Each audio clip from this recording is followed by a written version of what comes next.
એટલું યાદ રાખવું કે માંસ મટન જે ઘરમાં બનતું હોય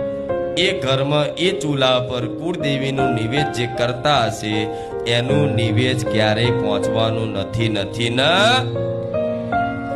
જે ઘરમાં જે ચૂલા પર માતાજીના નિવેદ બનાવવા માટે જે ચૂલો ઉપયોગ થતો હોય જે વાસણ ઉપયોગ થતો હોય એ જ વાસણમાં તમે જો તમારી કુળદેવીના ચોખા મૂકી અને નિવેદ બનાવશો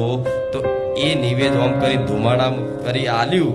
માતાજીને ધરાયું તો ચામુંડ માતા હશે કે મહાકાળી હશે કે અંબે હશે કે હરસિદ્ધિ હશે કે ખોડિયાર હશે કે આશાપુરા હશે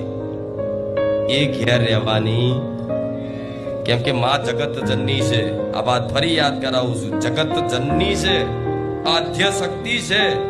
એટલે જગત જનની એટલે આખા જગતની માં છે જો આખા જગતની માં હોય અને તમારા ઘેર એ ચૂલા પર જો એ માંસ કદાચ બફાતું હોય અને એ જ તપેલીમાં જો તમે નિવેદ બનાવો એ જ ચૂલા પર તમે માતાજીનો નિવેદ કે ભોગ બનાવવા ધરાવવા માટે કઈ બી ભોજન બનાવો તો માતાજીને એ નિવેદ આડું થશે એટલે ઘણા લોકો કહેતા હોય છે ને આવું કે તમારી માતા નિવેદ પહોંચતું